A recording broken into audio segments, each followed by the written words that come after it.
الكوليسترول صديق أم عدو؟ اكتشف الحقيقة.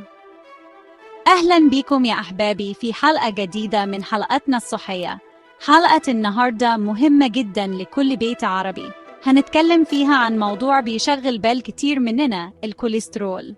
صديق أم عدو، مادة ضرورية لحياتنا، لكنها قد تتحول إلى خطر صامت. قبل ما نتكلم عن أضرار الكوليسترول، لازم نفهم الأول يعني إيه كوليسترول؟ الكوليسترول مادة دهنية شمعية بيفرزها الكبد بشكل طبيعي، يعني موجودة في جسمنا بشكل طبيعي وضرورية ليه. طيب، إيه فايدة الكوليسترول ده؟ الكوليسترول بيدخل في تكوين خلايا الجسم، يعني هو زي الطوب اللي بيتبني بيه البيت، وبيساعد كمان في إنتاج الهرمونات زي هرمون الإستروجين في السيدات والتستوستيرون في الرجال، يعني مهم جداً للتوازن الهرموني. ومن أهم وظائف الكوليسترول كمان إنه بيساعد في إفراز العصارة الصفراوية، ودي مادة مهمة جداً لهضم الدهون اللي بناكلها، يعني لو مفيش كوليسترول مش هنقدر نهضم الدهون بشكل سليم. لكن زي ما دايماً بنقول، كل شيء زاد عن حده انقلب ضده، وده اللي بيحصل مع الكوليسترول. لما بيزيد عن المعدل الطبيعي بتبدأ المشاكل الصحية في الظهور. في الفصل الجاي هنعرف مع بعض أنواع الكوليسترول والفرق بينهم. خليكم معانا. زي ما عرفنا في الفصل اللي فات إن الكوليسترول مهم جداً للجسم، لكن مش كل الكوليسترول زي بعضه. في نوعين رئيسيين، كوليسترول ضار وكوليسترول نافع. الكوليسترول الضار، وده اللي بنسميه LDL، هو العدو الحقيقي لصحة القلب، لأنه بيتراكم على جدران الأوعية الدموية وبيعمل زي الرواسب اللي بتسد مواسير المياه، وده بيؤدي لزيادة خطر الإصابة بأمراض القلب والسكتات الدماغية. أما الكوليسترول النافع، وده بنسميه HDL، فهو زي الجندي المجهول اللي بيحمي القلب، لأنه بيجمع الكوليسترول الضار الزيادة من الدم ويرجعه للكبد، وده بيمنع تراكمه على جدران الأوعية الدموية. يعني لو تخيلنا إن الأوعية الدموية دي زي طريق سريع، فالكوليسترول الضار هو العربيات القديمة اللي بتعطل في الطريق وتعمل زحمة. أما الكوليسترول النافع فهو عربيات الإسعاف اللي بتيجي تشيل العربيات المعطلة وتفتح الطريق. طيب، إيه اللي بيحدد نسبة كل نوع من الكوليسترول في الدم؟ ده اللي هنعرفه في الفصل الجاي، خليكم معانا.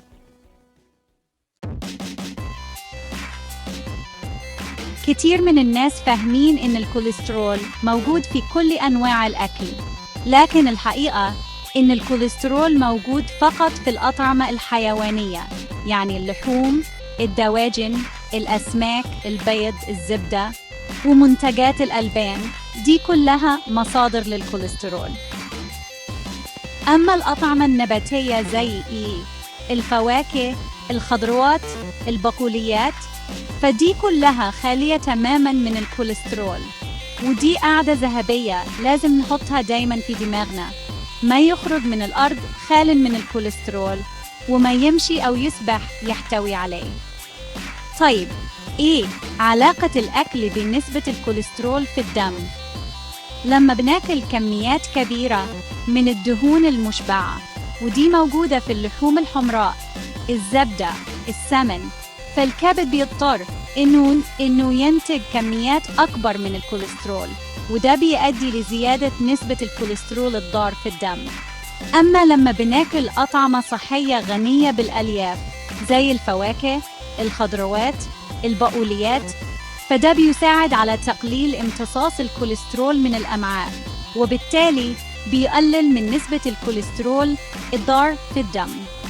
في الفصل الجاي هنتكلم عن الأسماك وعلاقتها بالكوليسترول، وهل كل أنواع الأسماك مفيدة للقلب؟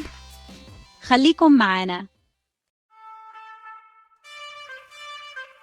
كتير من الناس بتسألني: يا دكتور، هو السمك بيزود الكوليسترول؟ والإجابة: لا، السمك مش بيزود الكوليسترول، بل بالعكس، السمك من أفضل الأطعمة لصحة القلب. السمك من المصادر الغنية بالبروتين، وده مهم جداً لبناء خلايا الجسم. وفي نفس الوقت بيحتوي على نسب قليلة جداً من الدهون المشبعة، ودي اللي بتزود الكوليسترول الضار.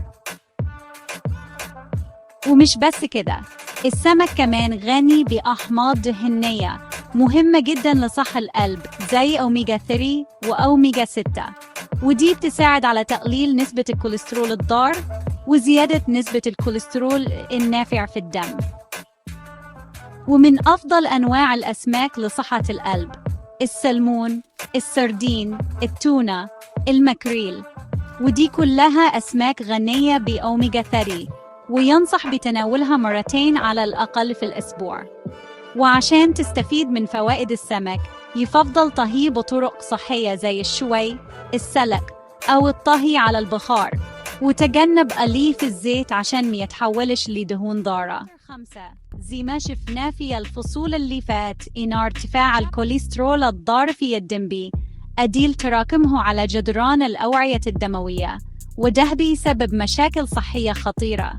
منها أولاً انسداد الشرايين، وده بيحصل لما تراكم كميات كبيرة من الكوليسترول على جدران الشرايين، فبتضيق الشرايين وبيقل تدفق الدم من خلالها، وده بيؤدي لإصابة بأمراض القلب والسكتات الدماغية.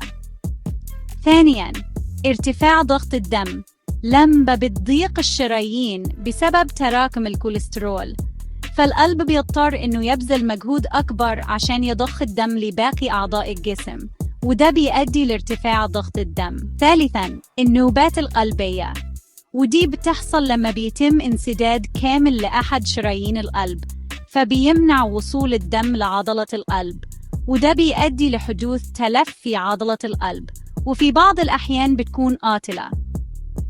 رابعاً، السكتات الدماغية، ودي بتحصل لما بيتم انسداد أحد الشرايين المغذية للمخ، فبيمنع وصول الدم للمخ، وده بيؤدي لحدوث تلف في خلايا المخ، وفي بعض الأحيان بتكون قاتلة. وعشان كده لازم نهتم بصحة قلبنا ونعمل كل اللي نقدر عليه عشان نقلل من نسبة الكوليسترول الضار في الدم. 6. بعد ما تكلمنا عن مخاطر ارتفاع الكوليسترول، أكيد دلوقتي بتفكروا: طيب نعمل إيه عشان نقلل الكوليسترول؟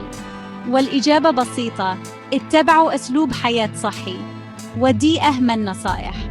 أولاً، تناولوا الأطعمة الصحية، قللوا من تناول الدهون المشبعة والمتحولة، ودي موجودة في الأطعمة المقلية والمعجنات والحلويات، وركزوا على تناول الفواكه والخضروات والحبوب الكاملة والبقوليات.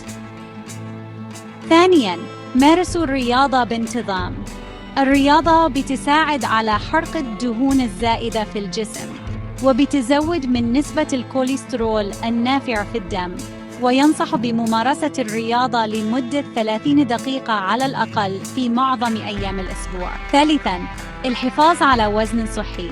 زيادة الوزن من أهم عوامل الخطر للإصابة بأمراض القلب، وعشان كده لازم نحافظ على وزن صحي، وده بيتم من خلال اتباع نظام غذائي صحي وممارسة الرياضة بانتظام. رابعاً، الإقلاع عن التدخين. التدخين بيؤدي لتلف الأوعية الدموية، ويزيد من خطر الإصابة بأمراض القلب والسكتات الدماغية، وعشان كده لازم نبتعد تماماً عن التدخين. خامساً، الفحص الدوري للكوليسترول.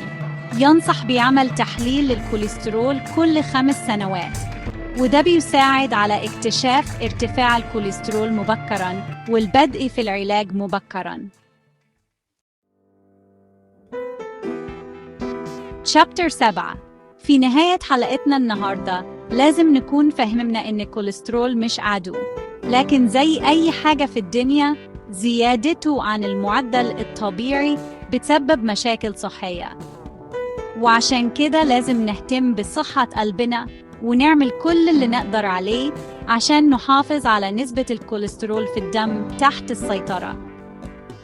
وزي ما شفنا، اتباع أسلوب حياة صحي هو الحل الأمثل للوقاية من أمراض القلب، وده بيتضمن تناول الطعام الصحي، ممارسة الرياضة بانتظام، الحفاظ على وزن صحي، والإقلاع عن التدخين. وزي ما دايما بقولكم، الوقاية خير من العلاج، وصحتك في إيدك أنت. وبكده نكون وصلنا لنهاية حلقتنا النهاردة. استنونا في حلقات تانية ومعلومات طبية هامة. مع السلامة.